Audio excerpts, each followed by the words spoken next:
Këshilli i Mandateve ka vendosur që sot të shkojë me 2 propozime në Kuvendin e Shqipërisë për arrestimin e Belinda Ballukut, ku njëri ai PD-s do të shkojë që të arrestohet Belinda Balluku, ndërsa ai PS që të mos arrestohet Belinda Balluku. Do të jetë Kuvendi i Shqipërisë që do të votojë se cilin raport, pra çfarë mase do ketë Belinda Balluku. Në fakt ka pasur një deklaratë mjaft të fortë nga prokurorët e SPAK-ut, ku kanë deklaruar që disa të fortë kanë intimiduar dëshmitarët. Për të folur mbi këtë proces, kam të ftuar në një lidhje direkte avokatin e njohur Ghislain Zhlima. Avokat, faleminderit shumë për intervistën.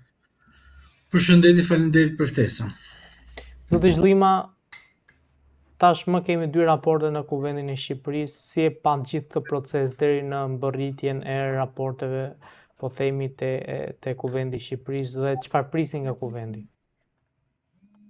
I nderuar, të them të vërtetën, unë pash që sot Kuvendi i Shqipërisë dha një mesazh të qartë në mënyrë të njëanshëm goditjen e reformës në drejtësi, Partia Socialiste jo koherente në atë çfarë ka ndodhur në atë kohë me zotin Ahmetaj, po ashtu qëndrimi i zotit Rama nga tetori 2025 ka qenë jo konkret për shkak se ka pasur devijimet, sepse mos harrojmë faktin që nga 2022-shi në janar deri në 2025 në tetor, zoti Rama ka mbajtur një qëndrim që asnjëherë nuk do të bëjmë avokatin e atyre që kanë të lashe me drejtësinë, se pikrisht përgjegjësia është individuale dhe jo institucionale, nuk është përgjegjësi e Partisë Socialiste, pra çdo person, çdo individ nuk mund të bëj pis funksionin që është dhënë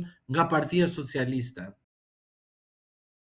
Këto kanë qenë deklaratat e zotit Rama vazhdimisht dhe sot ne shikojmë që nëpërmjet të Këshillit të Mandateve dhe kryetarit të grupit parlamentar socialist, zoti Rama nuk qëndron këtij do thosha qëndrimi, pra ka devijuar në mënyrë ekstreme. Po ashtu, i nderuar, sot kemi një fakt tjetër të ri, që për herë të parë drejtuesi i ri i prokurorisë po do thosha i mbyllet dera ose i përplaset dera në fytyrë. Çfarë do të thotë kjo? Kjo do të thotë që zoti Dumani pas ka bërë tek zoti Brau një goditje poshtë prezit. Çfarë do të thotë kjo gjë?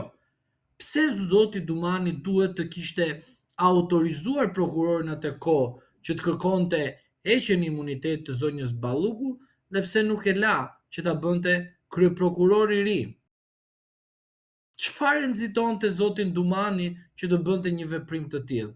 Unë jam i bindur që zoti Dumani donte të bënte diçka që prokurori i ri mos ta kuptonte. Po ne duhet t'ia shpjegojmë që ta kuptojë çfarë goditje poshtë brezit psoi sot zoti Brau. Me rastin e zotit Ahmetaj, zoti Dumani e kishte të sigurt që zoti Rama do ta përcillte zotin Ahmetaj.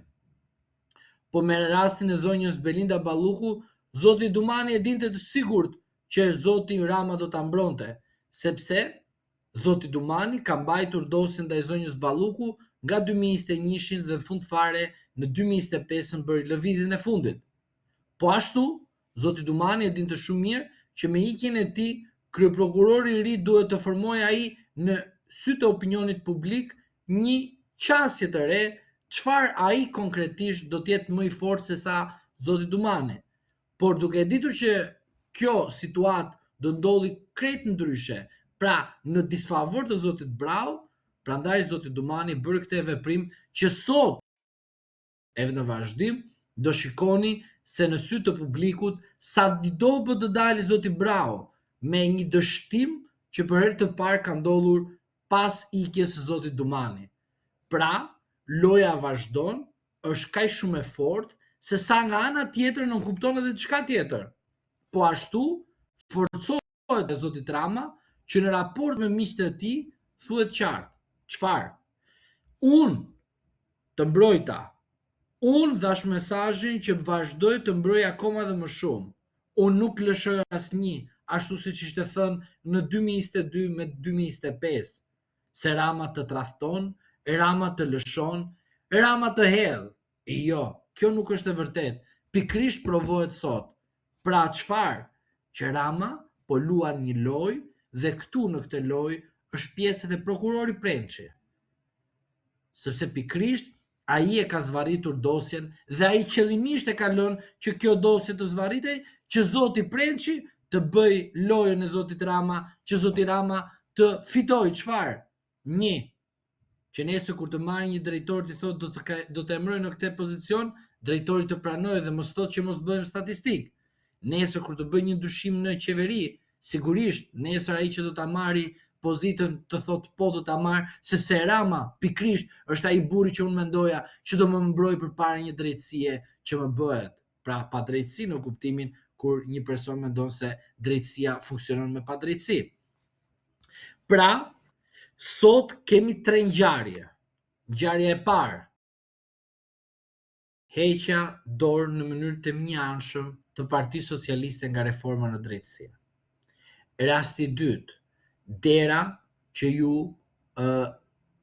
holl në fytyrë zotit Brau për të parë nga Kuvendi i Shqipërisë. Dhe e treta, më e rëndësishmja, është që zoti Rama fiton edhe këtë betejë, por çfarë do të thotë kjo? Do të thotë që ai karikon njerëzit e tij për të thënë që po Rama nuk të lëshon. Avokat, po këtë deklaratën e prokurorëve të Spakut që thanë që ka pasur të fortë që kanë intimiduar në emër të Ballukut, e besoni apo është thjesht një deklaratë e prokurorëve për të dhënë rëndësi kërkesës së tyre? Nuk e besoj këtë deklaratë, sepse në rast se do të ishte e vërtet, zoti Prençi do të shkonte edhe do të kërkonte arrestimin e zonjës Balluku në muajin tetor dhe nuk do të bënte lojën procedurale për të kënaqur zotin Rama, që të jemi në këtë situatë politike o juridiko, që do të thotë që zoti Prençi ka punuar që të ndihmojë zotin Rama dhe zonjën Balluku, sepse ai në rast se donte të bënte një veprim të drejtë, nuk do të bënte gabim në kualifikimin e veprës penale. Është e çuditshme që një gabim mund ta bëjë një prokuror i cili ka kaluar vettingun, shumë e çuditshme. Pra, dihet qartësi që prokurori ka vepruar duke ndihmuar zotin Rama, duke vendosur në pozita komode zonjën Balluku, duke proceduar atë në gjendje të lirë pa mas sigurie, edhe duke e marrë të pandehur, në krahasim me zotin Meta dhe zotin Berisha, që të dy kanë pasur masa sigurie dhe kanë aktualisht masë sigurie. Njëri arrest në burg, tjetri detyrim paraqitje. Pra, thënë shkurt shqip, në rastin e zonjës Balluku, në rast se do të kishim intimidim dëshmitarësh, të paktën masa ekstreme duhet të ishte arrest në shtëpi. Por prokurorët duan të luajnë me fjalë, të bëjnë sikur po bëjnë namin dhe fund fare po i bëjnë nder zotit Rama duke mbajtur zonjën Balluku në këto kushte akoma më komode duke qenë deputete dhe duke pasur imunitet. Zoti Zhlima, kemi parë dhe gazetarin e njohur Sokol Balla të paraqitet në prokurorinë e posaçme lidhur me, po themi, çështjen e ndaj Belinda Ballukut, pasi ai ka qenë bashkëshorti i Belinda Ballukut. Pse ka shkuar deri këtu prokuroria? Ai ka qenë dhe është lavazhieri më i ndershëm i Spakut. Dhe tani të flasim për drejtësinë që ai ka zgjedhur vetë. Një person që i ka bërë kaq shumë lavazh Spakut, një person që në parimet e tij besonte që Spaku do t'japi drejtësinë, erdhi momenti që të shkel aty ku ai ka bërë lavazhin dhe të kuptoj në të vërtetë çfarë nuk kuptohet Spaku për ata të cilët flasin vazhdimisht nga ekranet dhe nuk e kanë parë me sytë e tyre çfarë padrejtësie prodhon ai institucion. Erdhi momenti duke e mirëpritur dhe duke i thuruar suksese të mëtejshme në procesin që do të nisë e në vazhdim, të atit personit që në çdo emision televiziv e ka bërë Spakun sikur Spaku është Zoti dhe ka përcen edhe Zotin edhe shenjtorët që rrethojnë Zotin. por e vërteta është që zoti Balla tani e tutje të kuptoj qartazi çfarë dëmi ka shkaktuar vetes së tij kur i ka bërë lavazh Republikës së Prokurorëve. Është, do thosha, në një situatë tepër të vështirë për veten e tij dhe jo vetëm. Për arsye sepse ju po të shikoni në televizion ku ai punon, në Facebook ai del me titull lavdruese për Spakun, degraduese për Sali Berishën dhe opozitën në tërësi, favorizuese për Partinë Socialiste dhe në fund fare reforma në drejtësi ka qenë të vërtet e nevojitshme për qytetarët shqiptar.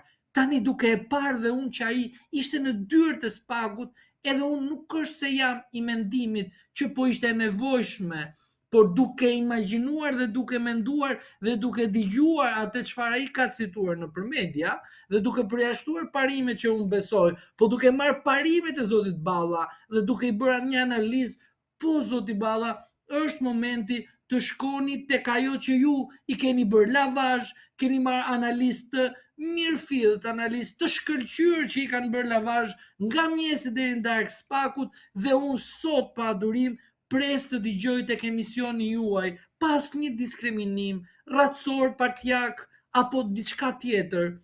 Dua të dëgjoj në të vërtet çfarë ndryshimi do të ketë në qasjen tuaj publike Spaku. Pra, Spaku është marrë nga Sali Berisha? Pra, Spakun e komandon Sali Berisha dhe jo Edi Rama? Pra, na faktoni që politikisht, pra 2022-2025 Spakun e komandonte pra Edi Rama. Pra Spakun nuk e komandonte amerikanët. Apo Spakun e komandonte gjithmonë amerikanët dhe ju i bënit lavazh amerikanëve kur i bënit gropën edhe vetes tuaj. Pra do thotë kjo quhet naivitet, ose në fund fare mund të quhet një skenar i keq organizuar nga ana juaj. Por në të dyja rastet ju nuk jeni viktim. Çfarë? Jeni autor. Çfarë autor jeni? Autorët e lavazhit nga mjesi deri në darkë të padrejtësisë, të ignorancës juridike, të asaj që ne themi të lavazhjerëve. Tani, duke larguar vëmendjen nga ignoranca juridike, dua të shtroj të qytetarët shqiptar një pikpyetje të madhe të cilët ju do ta shikoni tani në vazhdim. Çfarë? Tani dua të shkoni e në vazhdim të shikoni çfarë titull do vendosi gazetari i famshëm lavazhieri Spakut. Se këtu tani duhet të dëgjojmë të gjithë. Pra, e jemi parimor kur na goditet vetja, apo jemi parimor kur na goditet kundërshtari për interes të një interesi të caktuar që kemi? Sepse në të dyja rastet, zoti Balla ka treguar një anshmëri. Çfarë? Kur arrestonte zoti Berisha, drejtësia është në nivelin e saj. Kur u thoshte që gjyqtarët janë në kërcënim të Spakut dhe janë me 500 mbiemra, drejtësia është amerikane, nuk është e Partisë Socialiste. Dhe tani dua të pa durim pres analistët e famshëm që kishin qasje për drejtësinë e re, drejtësia europiane amerikane, që të dalin sot edhe nesër pas në vazhdim të thojnë që drejtësia humbi rolin e saj, e u mor peng nga Sali Berisha, sepse ka frikë të hetoj 20 janarin apo gërdecin. Pra, duke i thënë njerëzve pralla nga mjesi deri në darkë, sepse në fund fare nga prallat e shumta ja futën nga mjesi deri në darkë vetes tyre. Zoti Zhlima, çfarë parashikoni pas votimit në Kuvend që besoj do bëhet me 5 mars dhe a është guri i fundit Belinda Balluku i zotit Rama? Jo, unë mendoj se nuk është i fundit, unë mendoj se zoti Rama do të ketë edhe telashe të tjera me drejtësinë e tij, sepse unë mendoj që drejtësia e Spakut nuk është drejtësia e pavarur dhe e paanshme. Dhe këtë nuk ma ish asnjëri nga mendja, sepse pikërisht këto skenar që ju citova, jam i bindur që ndodhin dhe bëhen për shkak të marrëveshjeve të errta që kanë bërë në të shkuarën, po edhe në të tashmen edhe në të ardhmen klasa jonë politike.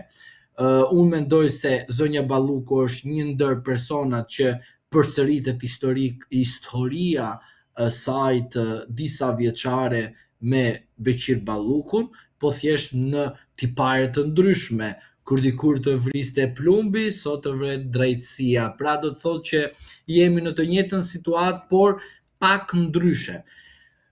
Tani, a do të ketë persona të tjerë? Po, unë mendoj se do të ketë persona të tjerë. A do të jetë për shkak të inatit, a do të jetë për shkak të fakteve, këtë nuk e di, por një drejtësi që është aktuale në Republikën e Shqipërisë është një drejtësi emocionale dhe për shkak të akmarrjes personale dhe jo si është një drejtësi faktike, provuese, fajsuese apo pafajësie, por është një drejtësi imponuese të asaj që perceptimi publik kërkon dhe ajo ekzekuton dhe realizon. Prandaj them që po, si figura të mëdha do të kemi, sepse nuk është se drejtësia funksionon, mos marrëmi me atë rastin, me atë karamelen e famshme, drejtësia e pavarur e panshme. Jo, në rastin e të dy vjedhim, edhe në fund fare humbas unë pushtetin, ti do më kallëzosh mua dhe unë është ai që do përfundoj keq, se do jem më vulnerabël ndaj pushtetit që ke ti. Pra do të thotë që këtu prishet një marrëveshje vjedhje dhe në fund fare ajo certifikohet duke thënë çfarë në fund fare që shiko drejtësia funksionoi. Po si funksionoi drejtësia që 4 vite vidhshim njëri me tjetrin dhe pastaj kur prishën pazarit, kjo drejtësi doli edhe bëri hetim. Pra e zvarriti procesi ku ndërkohë që në 2021-shin unë e kisha bërë kallëzime ndaj teje dhe ti nuk reagove dhe prite çfarë? Ça prite? Pra prite ko derisa të hetosh, çfarë po hetoje? Kur ndërkohë disa prova i kishe te celulari i njëri prej bashkëpunëtorëve të mi. Pra, drejtësia e pritur, drejtësia reale nuk ekziston. Është drejtësi perceptimi dhe është drejtësi e cila do të bëhet për shkak të asaj që të themi tani kush e ka radhën që qytetarët të kënaqen. Pse avokat, kush e ka radhën që të kënaqim qytetarët? Unë mendoj se mund ta ketë zoti Agaçi, ish sekretari i përgjithshëm i Këshillit të Ministrave, në çfarë pozite them unë për rastin e asaj që bëri tek Këshilli i Ministrave që kaloi 47 vendime brenda ditës dhe do jetë shumë e çuditshme si ka mundësi që ta mbash kaq vite si procedim dhe mos ta procedosh të paktën jo në arrest në burg, por të paktën në gjendje të lirë dhe të shkosh ta dënosh apo jo, dhe në fund fare unë dyshoj që person tjetër që mund të përfshihet pas asaj që të jetë një goditje e supozuar akoma më e fortë ndaj zotit Rama, që vetë është skenaristi të gjithëve këtyre, mendoj që mund të jetë edhe në të ardhmen zotit Arland Balla. Këto janë dy emra të rëndësishme që unë mendoj se do të jetë në sitën e Spakut, jo se Spaku është i pavarur dhe i panshëm, jo se prokurori i ri do të bëjë atë që bëri dhe zoti Dumani, po pikërisht për ato rrethana që ju citova më përpara, vjen momenti kur disa marrëveshje prishen, duhet dikush të marrë edhe përgjegjësinë, për shkak se përgjegjësia politike i takon personit kur ka zgjedhje, ndërsa përgjegjësia është juridike individuale, ashtu siç e ka thënë vet kryetari i atyre që duhet trokasin nga mesi deri në darkë, zotin Rama. Avokat, po në që pozita duhet, pra mund ta pësoj goditjen zoti Balla, Arland Balla? Zoti Balla mos harroni. Zoti Balla mos harroni, ka qenë ministër i rendit publik. Mos harroni që është personi numër 2 i Partisë Socialiste që është marrë me lobimet. Mundet të hetohet për zgjedhje të qarqeve të ndryshme. Pra, për zotin Balla, për mendimin tim, ka një manual të caktuar që është manual i zotit Berisha, që tregon qartazi që ai vazhdimisht ka bërë disa marrëveshje të dyshimta. Këtë e ka thënë zoti Berisha dhe unë them vërtetën sa herë dëgjoj zotin Berisha nuk jam nga ata që paragjykoj, për shkak se zoti Berisha çfarë do lloj gjëje që ai ka thënë mund të fillimisht të jetë nënvlerësuar, por me kalimin e kohës është treguar si një fakt, si një burim i vërtet që po është, do thosha, fakt konkret. Për shembull, mos harroni faktin e zotit Samir Tahiri që zoti Tahiri, të jemi realist, fillimisht doli si një rast denoncimi të qytetarit digjital dhe në fund fare përfundoi në atë ngjarje që pam të gjithë bashkë se si zoti Tahiri humbi postin e tij politik dhe u bë pandehur dhe sakrifikuesi, të them vërtetën, dhe për Partinë Socialiste që të jepet drejtësi ashtu siç duhet, ku ndërkohë e dim shumë mirë që mënyra se si u procedu zoti Tahiri ka qenë e padrejtë dhe asnjëri prej shokëve të tij politik nuk e mbrojti. Pra, edhe zoti Balla do të jetë një person i cili në fund fare mund të ketë një humbje të madhe politike. Uroj që mos na dëgjoj, sepse pse them këtë gjë, sepse asnjëri prej tyre, as zonja Balluku, as zoti Tahiri, as zoti Ahmetaj, as një prej tyre që është sot në telashëm me drejtësinë, nuk na ka dëgjuar kur ne kemi ngritur alarmin që të shqetësimit të tyre, pra të shqetësohen pak në mënyrën se si kanë vepruar, të marrin masat dhe të devijojnë ashtu siç duhet brenda një kuadri të rregullt ligjor.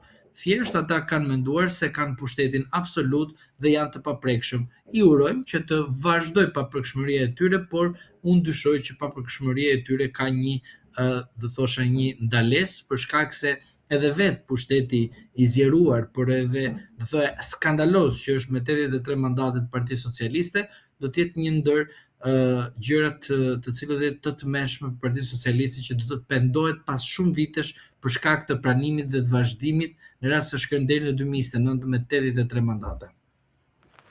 Avokat, ju besoni që mund të ketë goditje edhe Balla, edhe zoti Agaçi dhe Rama të mos pësoj asgjë, se i bie që vetëm Rama dali larg nga kjo situatë. Aq më tepër që shkoni deri aty sa gjithë skenarin po e ndërton Rama dhe më duket e çuditshme që Rama të ndërtoj skenarin për të goditur të vetët dhe të vetët nuk e kuptojnë, bëjnë naivin, apo s'kan ç'a bëjnë? Më fal tani, ç'a pyetje është kjo tani, të lutem? Ti e bën një pyetje naive, po ti unë di që e i zgjut. Dhe tani përpret nga mua të bëj një pyetje, të jap një përgjigje të zgjuar. Mund të të jap një përgjigje naive ty. Ty nuk të duket e çuditshme që zoti Tahiri u fut në burg? Nuk të duket e çuditshme që personi që ishte një ndër ministrat më të mirë u fut në burg? Ty nuk të duket e çuditshme që zoti Daku u fut në burg? Ty nuk të duket shumë e çuditshme që ajo zonja për një ark peshku u fut në burg? Ty nuk të duket e çuditshme që incineratori i Tiranës nuk është shtetëruar sepse Dumani thot një krim intelektual? Ty nuk të duket e çuditshme që zoti Ahmetaj u bë arratisja e tij, pavarësisht se u hoq imuniteti ashtu siç u hoq, dhe arratisja e tij dhe bën tani petitor nga jashtëtetit dhe thot fakte të rënda, të cilët kanë të bëjnë me kohën kur ka qenë ai vetë zëvendës kryeministër që dinte sekretet. Ty nuk të duket e çuditshme që zonja Balluku në një proces të tillë ka qenë nga 2021 në 2022 që zoti Dumani erdhi në krye të prokurorisë, e mbajti 2023-24 edhe në fund fare në fund të 2025 dhe lëshoi. Pyetja ime është tjetër, avokat. Fakte të këta që ka goditur Rama, nuk e din që Rama. Po kush ka goditur? Unë kam goditur. Apo ti ke goditur? Këta nuk e din që i moment të caktuar Rama mund t'i shetë. Po, ata e din shumë mirë, di pse e din, sepse ata janë në pengmarrje. Se vazhdojnë ndaj atyre, se vazhdojnë që e ndjekin mbrapa Rama. Unë jam në psikologji, unë nuk jam tani në rast ata janë të smurë për karrike dhe vdesin që t'ikin bashkë me karrikën në burg si ku ai tjetri. Po te skenari isha avokatësh. Tani një sekond, zoti Velia iku në burg sepse kur i shkoi Sali Berisha tek dera e bashkisë, mos gaboj tek ty i thash që bën një marrëveshje politike me Berishën që mos përfundosh në burg. Dhe në fund fare Berisha ndeti deri në protestën e 47, mos gaboj, dhe të kam thënë po te ty këtu, i kam thënë mos shkoj te protesta e 48, po ai të bëj një marrëveshje politike. E nënvlerësoi. Ku e nënvlerësoi tani ku e ke? Tek burgu i Durrësit. Kishte këshilltar ai që e këshillonte? Jo, zero. Gjithë këshilltarët pothuajse e shitën, edhe kur pastaj Rama erdhi në shtator të 2025, tha duhet largojmë Erion Velin për shkak se tani ai ka të lashëm me drejtësinë. Më fal tani, lind pyetja e thjeshtë. Ti duhet të jesh shumë naiv në rast se nuk do kuptosh çfarë tha Rama. Pra Rama tha, tani hajde shporu, sepse në fund fare unë duhet vendos Ogertën që të bëhet kryetare e Bashkisë së Tiranës. Pra, e kupton në cilën situatë jemi. Pra, këto janë fakte botërisht të dukshme.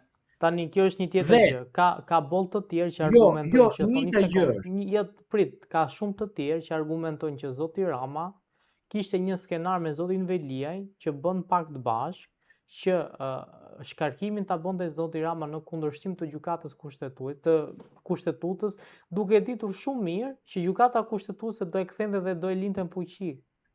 Sepse vetëm me qenë naiv, Zoti dhe mos me qenë Rama jurist, ka marrë që mos me qenë jurist, Zoti Rama që ti ka të bësh marrë atë lloj masa. shkarkimi. Zoti Rama mori masa se ka menduar që në gjykatën kushtetuese kishte të sigurt. Mos harroni faktin që gjykata kushtetuese në muajt maj, qershor, korrik të 2025-s, për shkak se gushti është pushim, të gjitha vendimet që ka dhënë në atë kohë ka qenë pro qeverisë. E di çfarë do të thotë pro qeverisë? Mbaj mend diçka. Kur çon ti një marrëveshje ndërkombëtare, që gjykata kushtetuese ta pranojë edhe të bëjë një interpretim, gjykata kushtetuese edhe pranon dhe bën dhe një interpretim duke punuar për të drejtat e njeriut. Gjykata kushtetuese punoi për të drejtat e qeverisë, pra duke shkel parimet themelore të njeriut i cili vjen nga një kamp, futet në një kamp tjetër duke i cënuar të drejtat themelore të Kovendës. Vjen tani gjykata europiane të drejtave të njeriut dhe gjykata e drejtësisë europiane në Bashkimin Evropian dhe thot, më fal tani, shteti italian pas ke bërë gabim. Mirë, nuk e kuptuam ne se s'kishim kualitetin e duhur juridik, por nuk mundet më zotëri të bëjnë të një gabim prapë edhe të institucionet të tjera. Pra, dua të them që zoti Rama dhe njerëz të cilët janë rreth tij, për arsye se kanë, do thoya, marrëdhënie të komplikuara, se lidhen dhe faktorë të tjerë të cilët nuk dua t'i përmend, dua të kuptoni që zoti Veliaj në një moment të caktuar para se të vazhdonte procedimin ndaj tij, ai kishte një rol, do të thoya, shumë të rëndësishëm në Partinë Socialiste dhe në atë kohë asnjëri nuk thoshte që ai do të ishte në këtë situatë që është sot. Asnjëri prej atyre që është sot kanë qenë me të dhe asnjëri pothuajse dhe në publik nuk e pranonte si fakt. Ktu e kemi thënë bashk dhe patjetër publikisht e kam thënë që zoti Velia do të ketë të lashme drejtësinë, ashtu siç kam thënë edhe për zonjën Balluku. Por asnjëri nuk e beson, se thoshte forca e madhe. Një sekond, ka një ndalesë çdo gjë. Tani, në rast se ti nuk e kupton se në cilën situatë je, do thotë që nuk e këshilltar të duhur. Në rast se do ta kuptosh, do marrësh masë që të bësh një pakt politik. Zoti Berisha e ftoi zotin Veliaj. I tha, hajde bëjmë pakt politik. Ai nuk pranoi. Dhe zonjës Balluku i tha, hajde bëjmë një pakt politik, ajo nuk pranoi. Pra do të thotë që këta individ nuk intereson rreziku i burgut, thjesht duan që të jenë gjithmonë në atë që themi gjithmonë në goditjen e zotit Rama, ashtu siç zoti Rama i ka bërë vazhdimisht, i ka goditur. Pra, ajo që ju thoni është e çuditshme, kjo është fakt konkret. Pra, nuk mundesh ti duke parë të njëjtin film të vazhdosh të jesh aktor. Pra, nuk ka mundësi. Kjo do thotë o të pëlqen, ose si ajo që vazhdoj dhe riviktimizojmë se më pëlqen drurin të haj nga mjesi deri në darkë. Shumë e thjeshtë kjo gjë, nuk ka interpretim tjetër. Nuk ka asgjë tjetër përveç asaj që unë ju them, që ka persona të cilët nuk kanë se si të kthehen pas për arsye se janë në pengmarrje. Tani nuk e di, pengmarrja është me video, pengmarrja është me letra, pengmarrja është për shkak të interesave të tjera të cilat ata janë pothuajse vulnerable dhe nuk mund të jenë vetja e tyre. Pra, ju duhet të keni parasysh që në parti politike ke një linjë politike. Tani, nga linja politike mund të devijosh pak, por pastaj do të kesh strategjinë, pra do të kesh linjë politike. Në rast se ti vazhdimisht futesh në një parti dhe thuash ato çfarë thoje edhe kur ishe jashtë, edhe vazhdoje, do të thotë që ti je një institut brenda një partie. Po në rast se ti shko dhe futesh totalisht brenda një partie dhe nuk je më ai që ke qenë i lirë që flisje sipas asaj që të vinte dhe ti interpretoje, do të thotë që këtu është e gjithë ajo komplikuara e gjithë kësaj gjëje. Pra do të thotë që një person i cili është në një subjekt politik dhe një qeveri, sigurisht që disa gjëra nuk do i thotë më ashtu siç ka qenë në opozit dhe i thoshte. Pra, ndryshon qasja, por kjo është në varësi gjithmonë edhe të personalitetit të individit. Pra, pranon të futet në një lojë, por paralelisht do të luaj dy pozicione, pozicionin politik dhe ai personal, apo pranon vetëm të bëjë vetëm politik në një edhe të asgjësoj çfarë ka bërë në të shkuarën e tij. Sepse mos harroni faktin, prandaj po e parashtroj që ta kuptojnë dhe qytetarët, Zoti Veliaj u fut në Partinë Socialiste nga G99 dhe nga mjafti. Pra, aty kur ishte me plan A, kishte edhe planin B. Asgjësoi planin B, G99 mjaftin, u bë plan A dhe u integrua në Partinë Socialiste. Ai nuk kishte më, do thosha, identitet tjetër politik apo një plan B që ai të në çdo moment rreziku ai të kishte mundësi të bënte manovrim. Kështu është edhe për gjithë këta, çfarë futen me kokë në Partinë Socialiste dhe kanë një që ai drejton, që është Edi Rama. Pra, nuk ka mundësi që ai të shkëputet në momentin e fundit, për shkak se ai nuk ka plan B. Ai thjesht është plan A. Pra do thotë hec me këtë të cilën kanë përpara.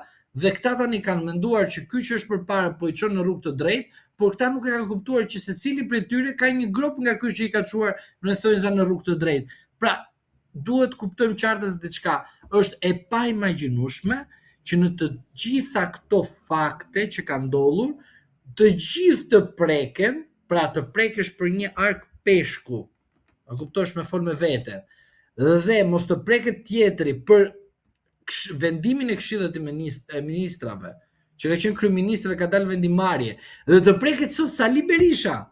Kujdes tani, për një VKM të 1855, në supozojmë, e kupton në cilën situatë jemi, pra duhet të vendosim pak trurin të punojnë dhe të themi, ore, u prek kjo me arkën e peshkut, u prek ky për VKM-n e 1000 sa kusur, dhe nuk u preket ky i cili ka votuar dhe madje dhe ka vendosur në Këshillin e Ministrave 47 VKM duke i vendosur edhe duke i firmosur fap. Pra është e çuditshme. Vetëm në Shqipëri ndodh kjo gjë. Avokat, faleminderit shumë për analizën që bët sot me Mona Vip Magazin. Ishte kënaqësi si për herë. Edhe unë faleminderit për ftesën.